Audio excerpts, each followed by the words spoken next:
moderating today's discussion. This webinar is intended to illuminate the human rights issues that persist in seafood supply chains, understand how businesses are tackling these, and then explore the kind of collaboration and practices that are needed to resolve these issues. On our panel today, we have Darian McBain, Group Director of Sustainable Development at Thai Union Group. We have Andy Hall, Human Rights Campaigner and International Affairs Advisor for the Migrant Worker Rights Network. We have Willem van de Peel, Aquaculture Program Business Developer at Solidaridad, and Martina McPherson, Corporate Engagement Consumer Goods Sector Lead at Hermes. Welcome to all, and thank you very much for being with us. Just a word of explanation of the format of the webinar before we kick off. There are no slides. This is not a presentation. It's a structured panel discussion throughout the hour with a question and answer session towards the end.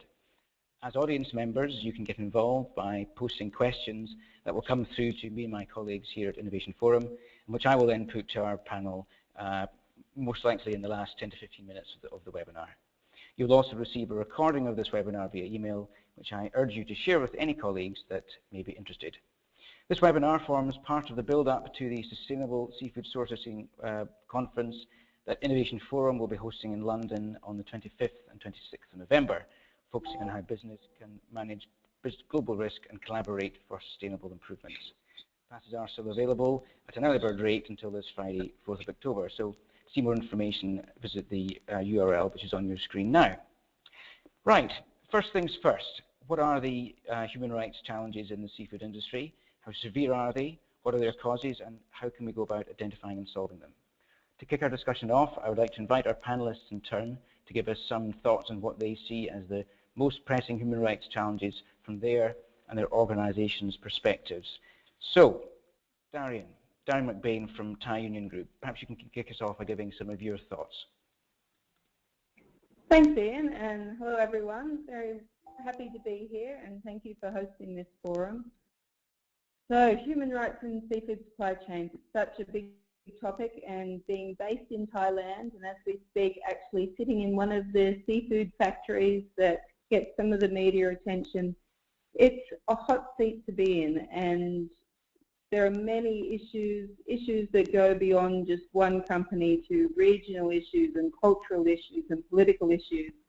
Sometimes knowing which way to turn can even be confusing. But I thought, given the amazing spread of people you've got speaking here today, I would just focus on some of the issues to do with human rights in seafood supply chains that are particularly relevant, speaking from one of the world's biggest seafood processors, so that's Thai Union.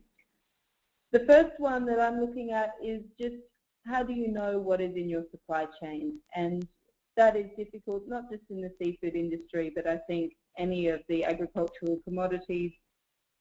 Knowing what's in your own company when you have a very large company can be challenging in itself, but then knowing what's in your first tier or your 10th tier or someone that you do a spot purchase with, it gets very complex.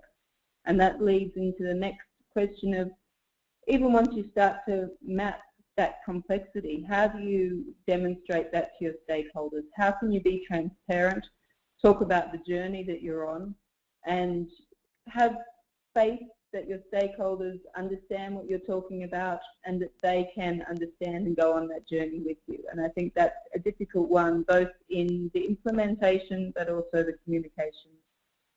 Yeah, there are a lot of issues here, and I'm certainly not denying there aren't significant human rights issues in the seafood supply chain. So speaking from Thai Union, what we can do is accept these issues and then say we have to move on. Let's try to resolve these in a very timely way, but a constructive way. And I think then we have some questions to ask of the media perhaps at the moment, you know, which way are we moving? So I think we all owe a great debt of gratitude to the media and to the NGOs working on the ground for highlighting these issues, showing the world what is going on. And I think industry is starting to change, but there's also a bit of an echo chamber that isn't reflecting what is changing in industry. So, for example, a newspaper article that might have been released 6 months ago, that information gets repeated and repeated and repeated in further information. And it's difficult to actually get across some of of the good things that are happening. Not to say that there isn't more work to be done, but you know, we need to start a bit more of a dialogue, and that dialogue needs to go across all of our stakeholders, so be it the media, the NGOs, the government and the regulators, and consumers. You know, you don't hear so much of the consumer voice in this debate either, as well as obviously the workers. And the workers, that's one of the key issues, I guess, that the workers have been quite voiceless in this industry. I think another challenge that I'm facing is having an accepted way forward. This is really fairly new ground for certainly the seafood companies, but also for those that we're working with. So if you look at all of the different social organisations that are promoting a kind of solution, and each of them has, you know, amazing merits in itself, be it that working with Verite or the BSCI or SEDEX or the Good Labour Program or MWRN, each of those have amazing value that they're bringing to the industry.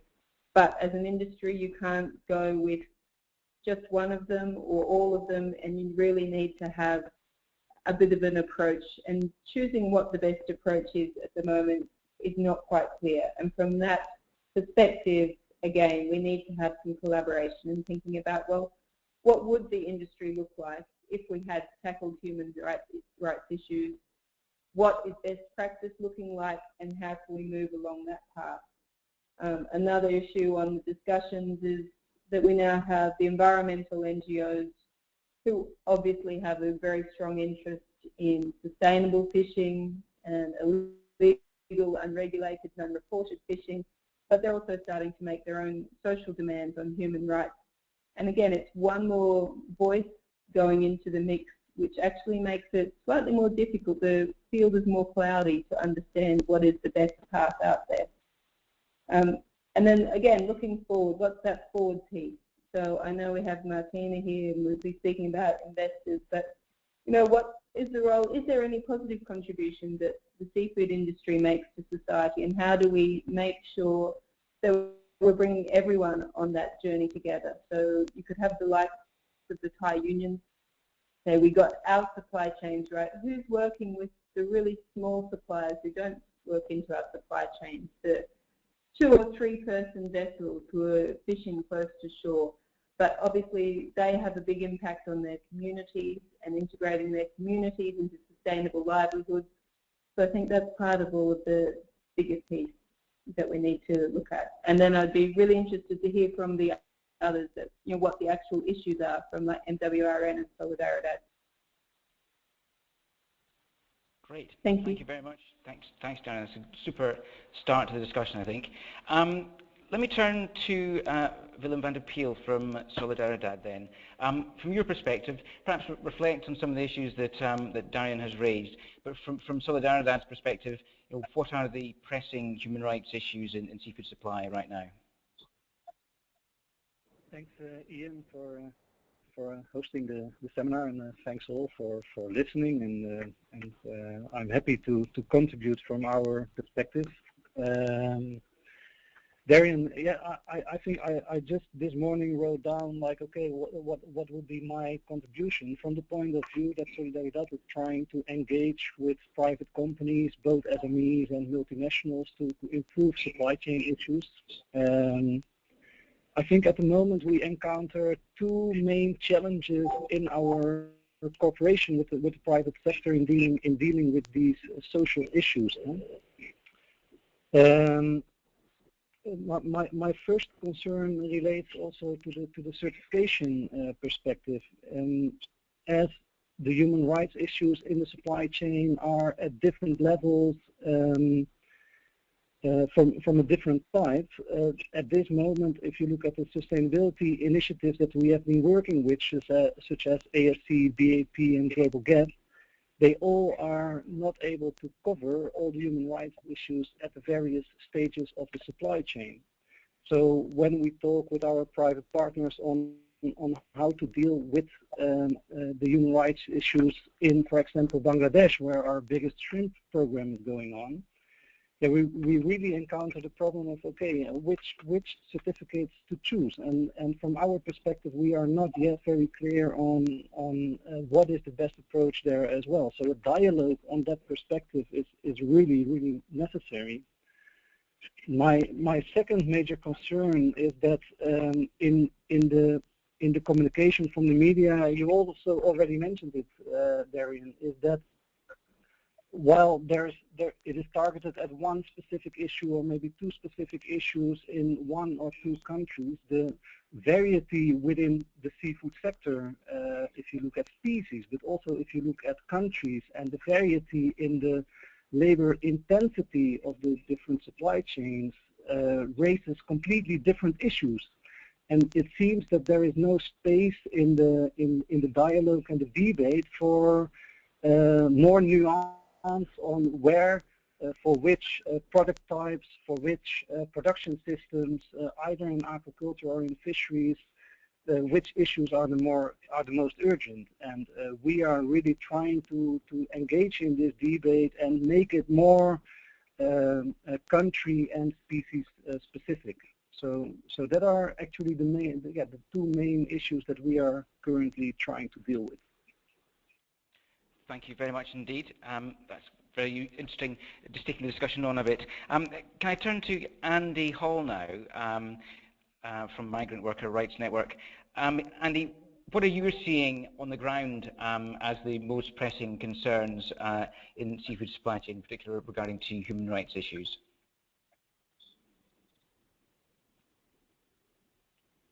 Andy, on the line. I know that we're having some technical trouble with Andy because he's phoning in from a mobile connection in Southeast Asia. Andy, are you there? Perhaps you'll dial, but when you'll be able to dial back in. Well, let me turn finally then to Martina McPherson.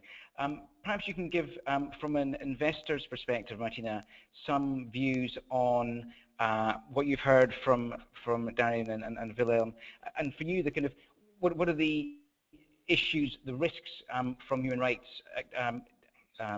concerns in supply chains? What are the risks you're seeing from an investor's perspective? Martina. Well, we appear to have lost Martina as well. That's unfortunate. Perhaps we can continue the conversation with Darian and Wilhelm. Looking at supply chain risks then from human rights abuses in supply chains. Darian, from Thai Union Group's perspective, how do you see these risks manifesting themselves? How have you identified the risks in your own supply chain, and how have they come about? Has it been through working with NGOs, working with local groups? How have you identified the risks in your supply chain from human rights issues?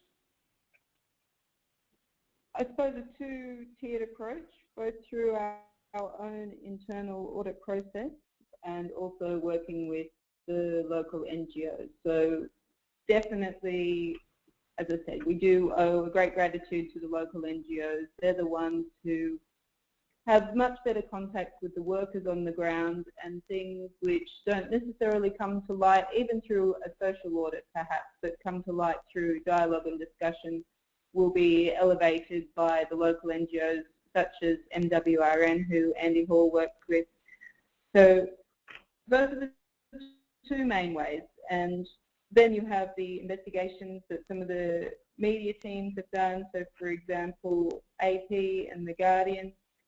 And those are investigations which, have gone on in some cases for over a year, and really looking into an amazing amount of detail of supply chains from a different perspective to a corporate perspective. So we can have traceability back to vessel, from processor to vessel, but then, they're connecting some more dots which might be outside of one processor's supply chain. So I think to be in this position that we are, it's both taking our own corporate responsibility and Thai Union's commitment to sustainability to embed that throughout our own operations and to drive and change performance through our own operations, but then working with, I like to call them the partners, who are also looking in from slightly different perspectives understanding those perspectives. And this is very much a learning process for us as well, to understand where the challenges are and really what the best solution would be. And Willem mentioned this, it's not that you can go to this highest level of certification standard. One thing that I've been involved in is the Shrimp Sustainable Supply Chain Task Force, which has many different members from corporates to NGOs, processors, and as part of that work, looking at developing a vessel code of conduct that can be audited to. And it was quite a surprise to me to find out there isn't a social code that is auditable against that exists for vessels. So this isn't just in Thailand. We're talking looking around the world. This kind of code doesn't exist. So to an extent, what's happening in Thailand at the moment is breaking some new ground in that we don't have the ready answers. It's not that you need to get to X and then you'll be perfect, because I think when you're dealing with people, issues can change all the time and you need to have some flexibility on that. And perhaps Wilhelm has more of an idea on those standards and what the standards are that we should be working towards. Willem, do you have any comments on that? The standards that we talked about confusion among standards and the difficulty knowing where and which standards and certifications to use. What are the challenges that you've seen? Yeah, so for clarity, Solidaridad is only engaging in aquaculture at the moment. So we are not engaged in any activities for fishing vessels. Yeah, in aquaculture, I can most easily refer to our work in Bangladesh, where the situation is for certification is really complicated, because I think 95% of production of shrimp in Bangladesh is coming from really small-scale farmers. So traceability is close to impossible. Although there is a legal system, if you look at the system, it's absolutely not waterproof. So from the European market perspective, for the retail, the supermarkets, it's very risky to purchase in Bangladesh. So we are at the moment engaging with a group of European buyers that has the ambition to get shrimp from Bangladesh increasingly sold also in the high-end supermarkets in Europe. And to achieve that, we try to start a dialogue with the Bangladeshi sector, so with the processors, with the Department of Fisheries, but also with the farmers to see how we can develop this system for traceability. But then if we look at certification, for example, ASC or BAP or Global Gap, our observation is that it is not possible to work with those standards with such a small-scale farmers as the case in Bangladesh. And then if you look at the social component there, so the human rights component, it gets even more complicated. So yeah, I think that again the high diversity in the sector makes it very complicated to choose for one specific type of certification. Thank you very much, Willem. We're hoping to try and get Martina McPherson on the line. Martina, are you there? Martina McPherson, do we have you on the line? Hello, yes, I'm here. Just for some reason I'm unable to speak on the line. Can you hear me? Okay, we can hear you. Perhaps you could turn up the volume. You're a little quiet. Sure, I try to work this up here. Can you hear me better now?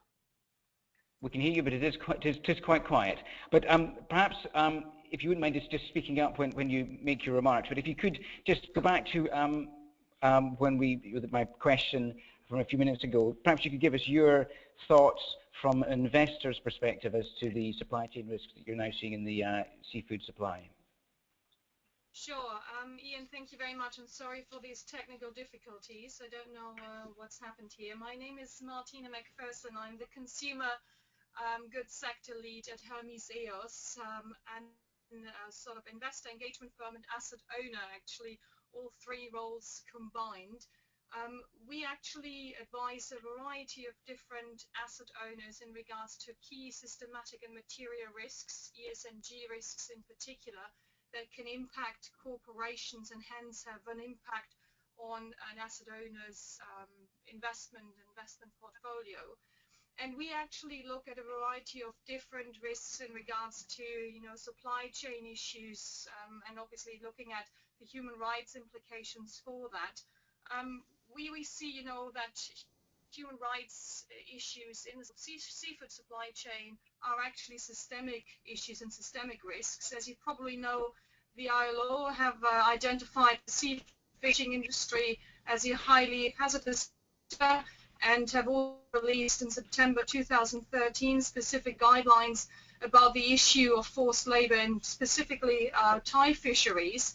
But we look also beyond that. We just see that the seafood industry, obviously, which began addressing sustainability issues 10, 12 years ago, just focusing actually on environmental concerns, particularly fish, is now also incorporating human capital elements, and that's obviously historically been overlooked or not thought about. But we now feel that environmental sustainability and human rights issues do not operate independently, and hence, should actually be addressed and looked at in collaboration by the entire investor or investment value chain. So that's actually businesses, corporations, investors, NGOs, academics, and the media alike. Some of these aspects have also been touched upon already by some of the other speakers here on the call.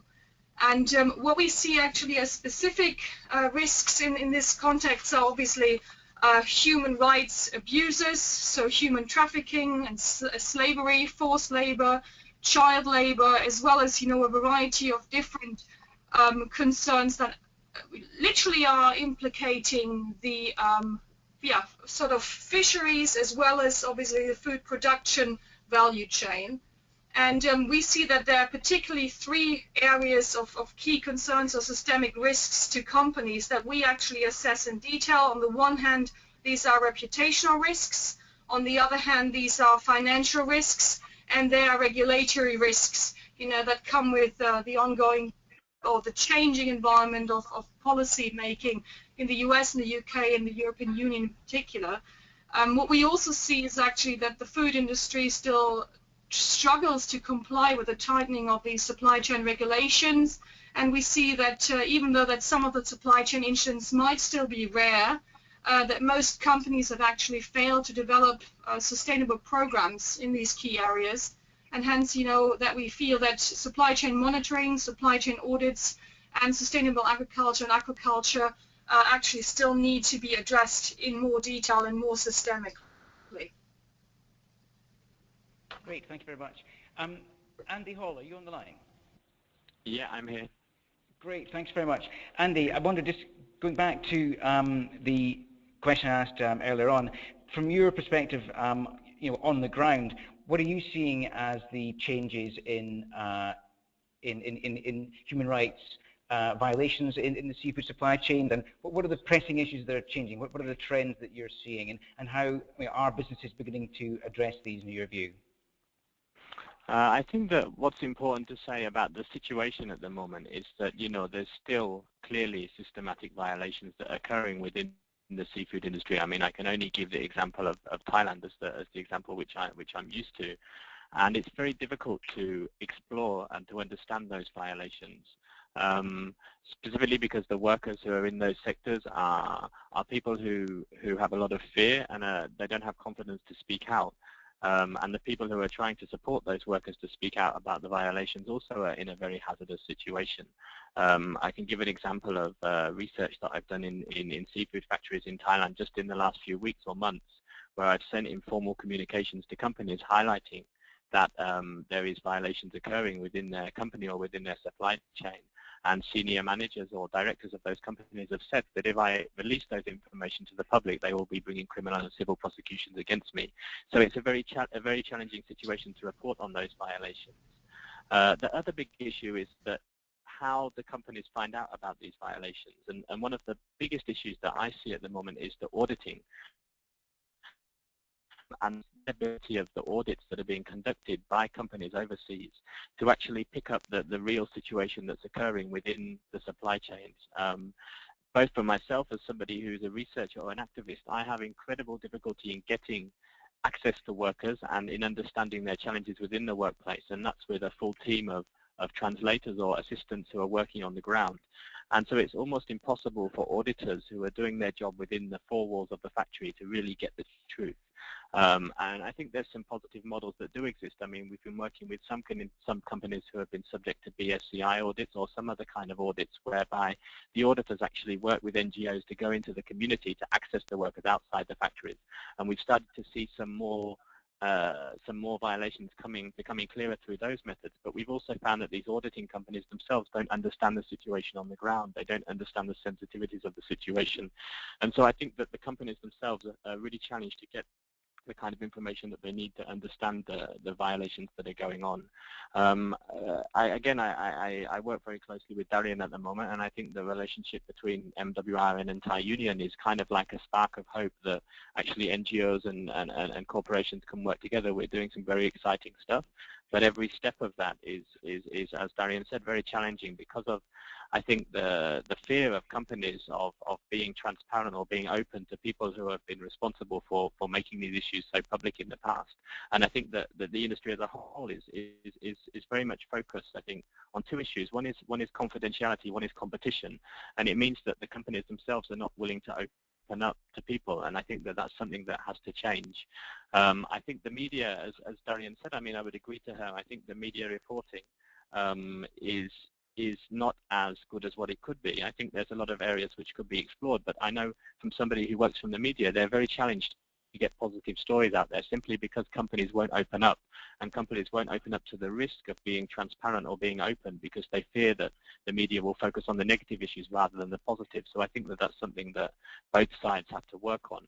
And I think the other important issue, again, which Darian raised, and I think which is, to me, very concerning in Thailand at the moment, is the number of actors who have literally come into the country at this time. I think I was at a seminar the other day that was a Veritas seminar, and I was amazed at how many actors are now trying to engage just in the Thailand seafood sector. I mean, Thailand is just one company, and it's almost like for companies, and I know I've discussed this with Darian and with other colleagues, they feel they don't know where to look. Because if they don't focus on one actor, they're likely to get criticized by that actor. But there's just such a plethora of actors, particularly international actors, that they just feel overwhelmed. And I think that that comes back to the fact that one of the areas that's been neglected is actually the workers on the ground, supporting the workers, empowering the workers, organizing the workers. And I think that many of the actions that are coming into the sector these days are very much top-down actions, which are not particularly sustainable and focused on organizing workers to protect their own rights. So I think that's just some issues I'd like to give to the conversation. Thanks. Thank you, Andy. Thank you very much indeed. Can I turn back to Darian? I mean, obviously, you've been working with Andy and his colleagues. Some of the issues that you raised there about companies being fearful of being open, fearful of transparency. What's your reaction to that? Do you recognise that as a problem within the seafood supply industry in general? And how are you changing that at Thai Union? It's definitely an issue. Part of it in Thailand, and I guess like Andy, I'm speaking specifically on Thailand rather than other seafood producing nations, there's a culture of saving face, and you don't want to present work until it's completed and you can prove that it's done. And yet a lot of the work that we're doing on human rights issues, it's not going to be done per se, if ever, certainly not in the 5-year time frame. Working with people, it has to be a constant dialogue. So that makes it difficult to present, oh, we have done X in the supply chain, because we're very aware that suddenly Y in the supply chain could happen, and then it appears to be creating a false story. So that creates a certain lack of transparency. And is right to an extent that part of it is competition, although I think there are some good initiatives like the Shrimp Sustainable Supply Chain Task Force, which are taking place almost in a pre-competitive space. And that, again, is where the dialogue comes in. The media has certainly created a lot of fear, and it's a shame that that is the way that it's played out, that companies don't necessarily want to promote what they're doing in case something else is found out and they're proven to be not telling the truth, even though I think there are circumstances where you could say this is what we are doing, and we recognise everything hasn't been solved, and Andy would certainly agree there are many issues that still need to be resolved. But, you know, it's step by step, and celebrate, you know, some victories where they happen and try to get some momentum. Whereas I think at the moment, the momentum doesn't happen because there isn't that open communication that really can happen with industry. Thank you. Thanks very much indeed. Perhaps we can come back later on just to talk about some of the pre-competitive issues. I think they apply across many supply chains, and the seafood supply chain is no different. I'd like to move the discussion on a bit and look a little bit about you know, some of the solutions to human rights problems in seafood supply chains, and particularly the role of business and investors in identifying the problems and in finding solutions. Perhaps, Martina, what do you see as the role of the investment community to help find solutions to the human rights problems that we're seeing in seafood supply? Sure, thank you, Ian. Can you understand me or hear me still? Yes, no, I can hear you fine. Fantastic, thank you.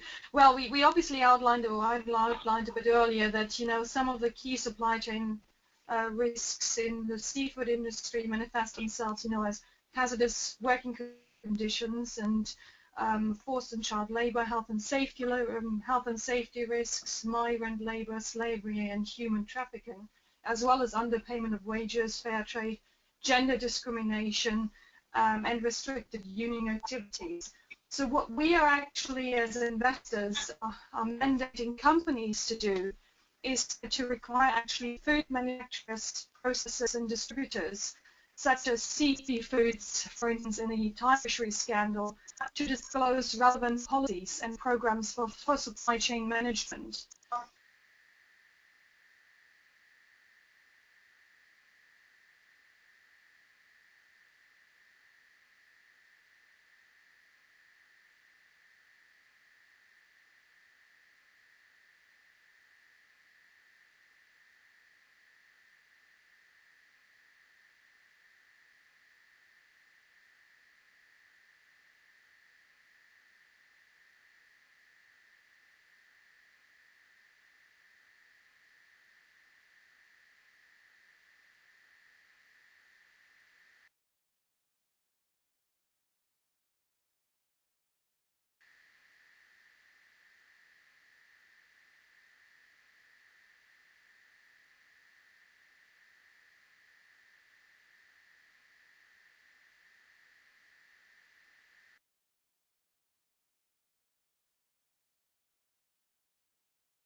Actually the tier 1 supplier and supply chain, because that's a key issue as well if we are going into a bit more depth and detail.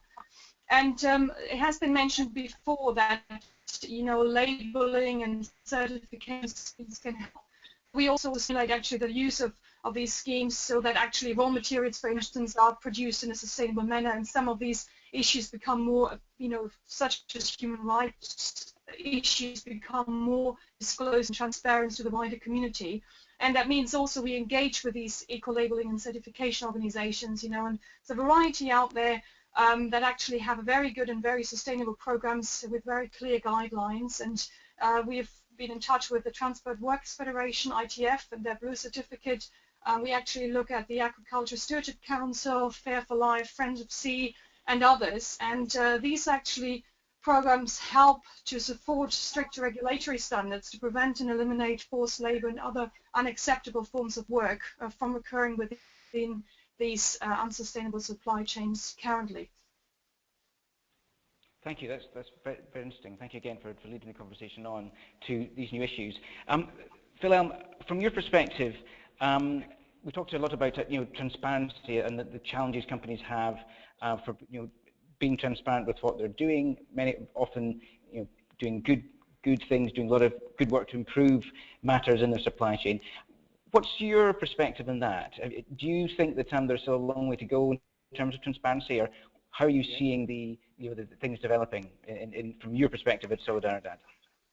Well, actually, Solidaridad earlier this year founded a new initiative, which is called the Seafood Trade Intelligence Portal, which has the ambition to motivate both buyers and suppliers in the supply chain to become more transparent about what they are doing. And that part of transparency relates partly to the factory, so just very simple, what products they are doing, how they certify food safety and sustainability and chain of custody aspects of their business. But it also makes transparent for each company how they organize their supply chain. So does a company have its own farms? Does it depend on middlemen?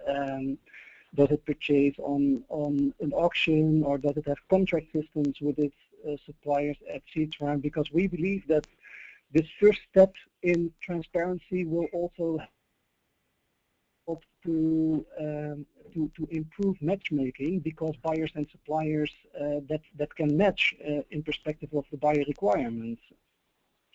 So we are engaged in Bangladesh, Myanmar, India, Vietnam, Indonesia, Peru, and Ecuador to actually have the debate with the sector associations and the exports associations to see, okay, to what extent are the exporters, both small and big, willing to become transparent. And we are trying to reach this the level where it is still pre-competitive, but to push the companies to increase the level of transparency in one platform where it is also kind of secure. In the same database, we also give companies the opportunity to show in which sustainability initiatives, either on environmental or social, they are engaged. So actually, yeah, we really believe that transparency is a first step. We try to facilitate buyers and suppliers to become transparent in kind of a standardized way, which maybe reduces the risk for them. And eventually, we hope that in this way, we can also better match the buyers that are actually demanding this transparency, because I think that a big part of, especially the wholesale sector in Europe, for example, is at this moment still not really ready and willing to give more transparency. So our personal experience is that while on the supplier side there is an increasing willingness to become transparent about what is happening in the supply chain, this willingness might be less on the buyer side.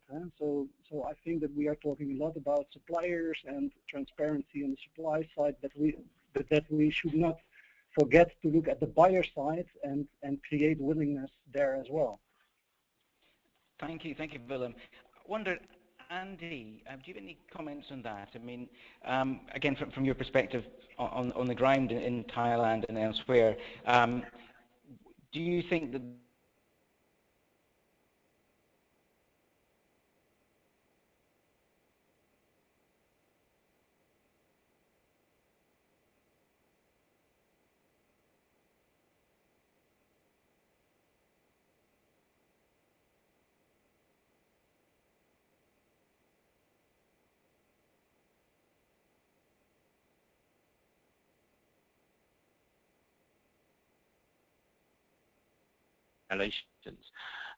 I've never once been contacted by any company from the United States in 10 years to ask me about the conditions.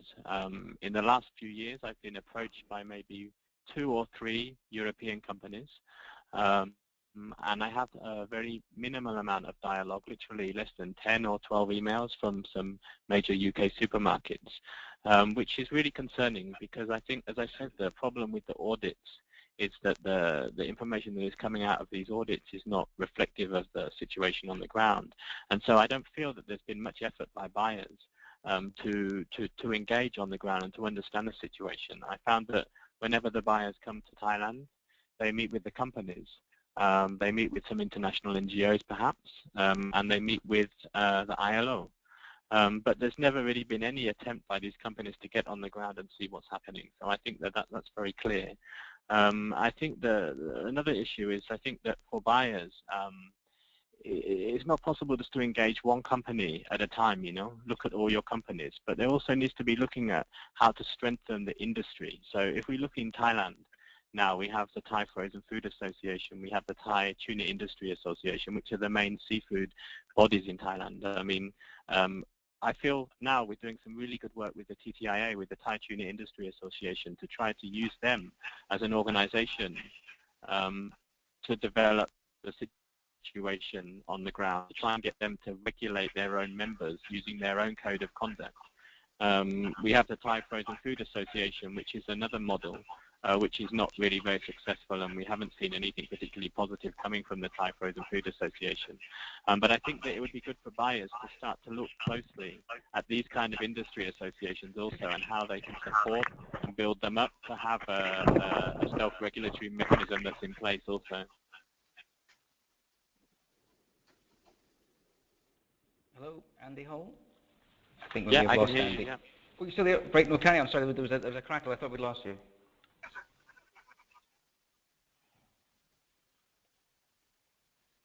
Andy, please carry on. Continue if you're still on the line. Yeah, I finished what I had to say. Right. Okay, thank you. Thanks very much indeed. Well, I'm conscious that time is moving on. I'd like to move things on a little bit towards trends, way things are going. I think we've covered quite a few of the way trends and the way that the industry is addressing some of the human rights issues, and where the direction of travel is. I'm wondering really if we could just ask our panelists in turn to give their perspectives as to what they see as the next step. Darian, perhaps coming to you first.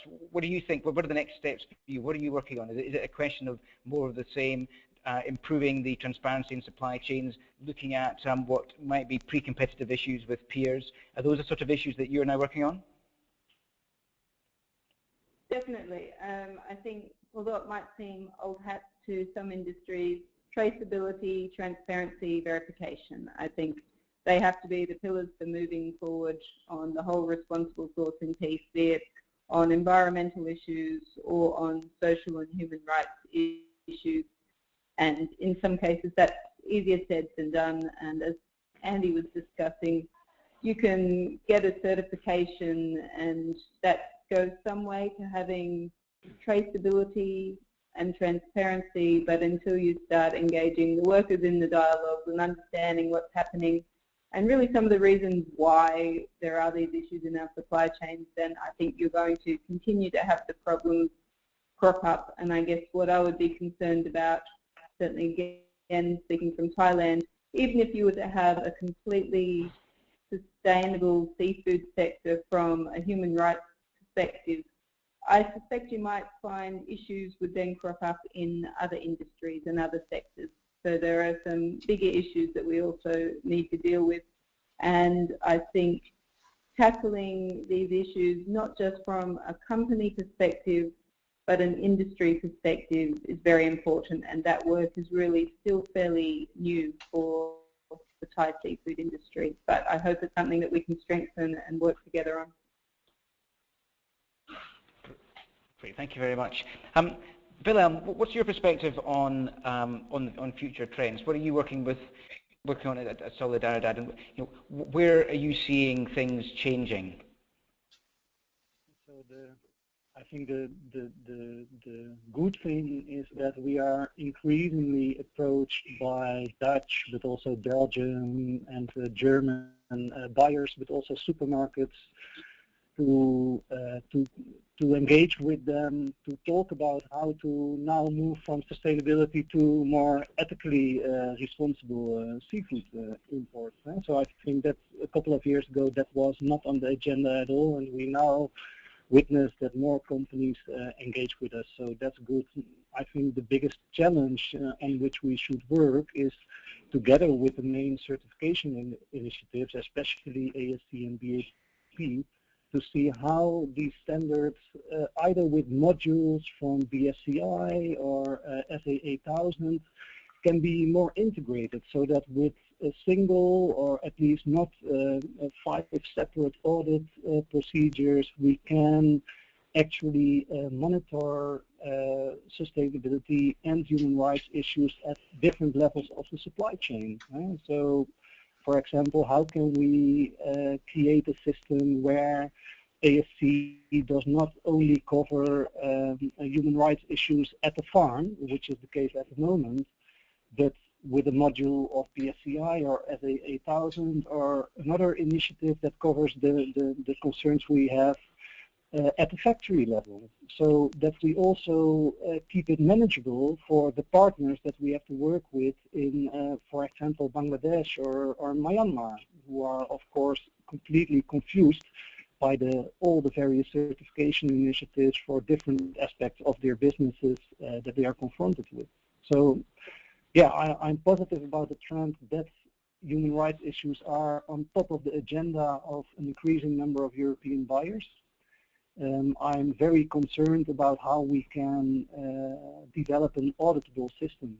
To find solutions is not so difficult in some cases, but to make them auditable is even a bigger challenge. Sure. So thank you. Andy, from your perspective, I mean, Wilhelm mentioned that he's being approached by buyers who appear to be more engaged in a move from sustainable supply chains into also ethical supply. I wonder, I mean, you mentioned that in your experience you've had very little engagement with buyers. Is there what do you think needs to happen for the buyers to move from engaging with organizations like Solidarity, but engaging from that and also engaging with people like you working in Thailand, working in Southeast Asia, working where the kind of bottom end of the supply chain? What needs to happen? What sort of shift does there need to be? I think, every actor has a role, I mean, I'm not denying that issue, but I think that unfortunately the grassroots, or those who are closest to the problems, have been left out of the solution for a long time. I mean, certainly what I would say at the moment is that there's a concern that this debate is very much a debate that's occurring in meeting rooms. It's occurring in conferences, it's occurring on telephone calls. What we need, I think, at this stage, and as Darian mentioned, there's a plethora of initiatives. There's many things going on here. I think we need to use case studies. We need to actually start to bring actors together. For instance, buyers, suppliers, auditors, NGOs, workers, and we need to test the approaches that we're using. We need to actually test them on the ground, and we need to have some practical learning experiences by which we can develop all these systems. I think if we talk in terms of these systems approaches, these theories, it's very challenging. So I think we need to have some really practical examples by which we can learn from. I think that's very important to get things started and to bring people together. As I say, I think all the actors have a role, but we need to bring them together and we need to start doing some practical work. And I think from that we will have a lot of lessons learned that can be applied in developing these systems and bringing together these systems in the long term in a sustainable way. But the concern is that this shouldn't be a theoretical discussion. It shouldn't be something that's happening in meeting rooms or in conferences, but it really needs to be something where we get our hands dirty on the ground and really learn the challenges, the limitations, but also the potentials from all of the approaches that we're discussing.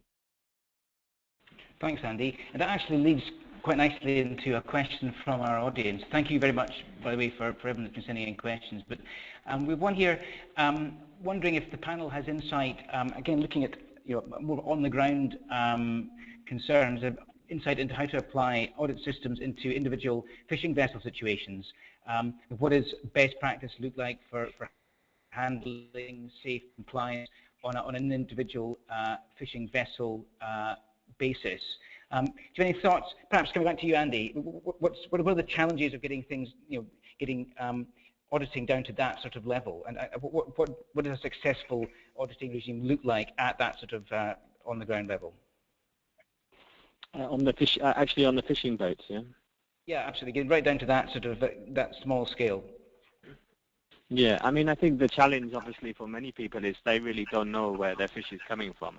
I mean, it's very hard to trace fish to fishing boats, especially when there's transshipments or when there's a change of fish going from one fishing boat to the other. So I think it's very challenging. The issue also of advance notice, so the fishing boats are only coming in on a certain day at a certain time. and so they can prepare themselves in many different ways for the inspection that may occur. So I think that's incredibly challenging. Particularly for any audit system, whether it be on a fishing boat or in a factory, I mean, translation is very important, and the safety element, that workers feel that they can speak safely. I mean, it may well be that some kind of auditing system for fishing boats doesn't actually involve going onto the fishing boats, but it involves interviewing workers who are coming off the fishing boats and going to stay for a night in their accommodation. You can find ways to get more accurate information from fishing boats by using that kind of approach. The boat docks, maybe there's a specific place where the workers go, whether it be sometimes many places it's a karaoke bar, maybe they go somewhere else like that. So how we can get information from them while they're at the shore without actually going onto the fishing boat where they're with their employers. Because in that kind of situation, as I say, it's very difficult to get the real information. So I think that we have to look not just at actually going on to the fishing boats to get the information, but finding ways to access the fishing boat workers where they can speak more openly about their conditions. I think that's very important. Sure. Darian, do you recognise these challenges of getting down to your individual vessel basis? I mean, how do you, as a business, get that level of accuracy from that far down your supply chain? Is it a challenge? What are you doing to get around that challenge? So it almost depends on what it is that you're fishing for. So if you're talking about the really large tuna vessels fishing in international waters, they have tighter regulations on them. Groups like the ISSF have their resolutions. It's a big piece of highly technical kit, if you like, and workers do tend to be trained and have conditions and contracts, etc. It gets to be more of a challenge when you're looking at smaller vessels leaving from, say, a Thai port where they should have worker contracts in place. Sometimes they don't. You should know who's going in and who's going out. Sometimes that isn't the case. You don't know what's happening. As Andy mentioned, there could be transshipment. I mean, we're certainly working to make sure those things don't happen, and the new regulations, fishing regulations that Royal Thai government are bringing in, are helping move the whole industry in that you need port in, port out certification. You need to understand. We take photos of the crew as they're going out and can take photos when the crew comes back in. I think there are leaps of technology that could take place with chain of custody certification in the future, in that when vessels can have satellite tracking systems or vessel monitoring systems, which are being increasingly placed on vessels so that you can track where they are with real-time information, and then you could attach to that different signals at different points of the process, to whether it be social or environmental, to better understand the catch or to better understand the crew. So I think it's evolving, but I'm really hoping that the seafood industry, when you get to that traceability to vessels, and there are some parallels with, say, palm oil, where you're looking at traceability from the mill, and then you have the supply scatter. I'm hoping with the seafood industry, there can be a strong technological leap that helps us get to that next transparency piece. But at the moment, the knowledge of what happens on vessels is limited because you can't necessarily easily walk there and see it. Crew can't just walk away and have their 20-minute break when they're out at sea. They have to remain on the vessel. As I said, there isn't even an auditable code. Working with auditing firms, people very rarely have the right occupational health and safety permissions to go from land-based auditing to vessel-based auditing. So there are a number of challenges that the industry has to overcome just to better understand what is happening on vessels and what is best practice. Thanks very much. Martina, I was wondering, just and we're coming towards the end of our webinar, but just from your perspective, do you see, as an investor, the risks of the kind of diverse supply chains that we've been talking about? The fact that it does come down to small fishing boats of this family run going out and they are being the actual suppliers of the seafood to all the way up the chain. Do you, as an investor, recognise these risks, and how much do they influence your decisions? Do you look all the way down to the fishing boat level, or how are they brought together in the way you look at moving your investments around? Thanks a lot, Ian. Yeah, I mean, we look at these issues obviously not in isolation. I started, the brief introduction here saying you need to look and understand the environmental and the social concerns alike, and there's more and more convergence on these. We actually have a very detailed roadmap of ES and G issues that obviously we first of all identify, then we assess, and then we engage on. We see really, improvement over the long term for the entire sector through engagement.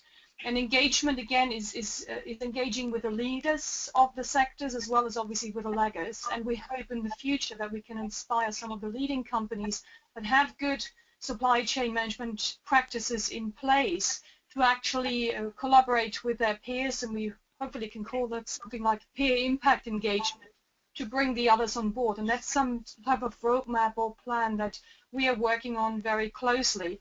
If you're asking me in regards to can these issues be addressed and resolved, I mean, we obviously see that Thailand's involvement in human trafficking and and forced labor is actually probably not expected to improve in the short to medium term.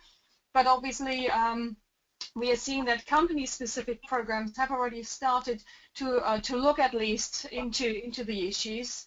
Even though still some, fail to actually address the human rights abuses throughout their supply chain. So that's an area we are hoping to improve through this peer group impact engagement. But, we also see that actually the labor situation in the shrimp industry is actually probably not deteriorating further, because we see there's an increased scrutiny from the international community and a move by all companies involved to actually strengthen supply chain management programs. We have seen that from Carrefour, who've responded to the CP food scandal and others, and hence we feel there is obviously likely to be an expanded oversight and monitoring of labor abuses, especially off the Thailand's coast. So we feel that actually tighter regulations has been mentioned before, and government-backed programs can help as well to address the issues, and that actually global norms and conventions can help to develop relevant frameworks and policies. We've seen that with some companies who specifically look at, the UN Universal Declaration of Human Rights, or the UN Guiding Principles for Human Rights, or the Ethical Trading Initiatives, or the ILO core conventions guidelines, to actually build a dedicated policy and framework to address supply chain issues more widely. And that also includes, of course, human rights abuses. And what we hope to see is actually that there is a stronger interest in human rights and development of frameworks such as, the UN GP reporting framework or the corporate human rights benchmark in this area. And we again feel that only a multi-stakeholder collaboration can help actually to address them and ultimately to solve some of the issues. And I think that's what became clear to me today. A lot of work has to be done in this area still. Thank you. Yes, certainly agree with that point, Martina. Thank you very much indeed. I think we're going to have to come to the end of our hour. I'm going to close the discussion here simply as we are running out of time. I would like to thank our panel very much for their time and insight. So thank you to Darian, to Andy, to Willem, and to Martina.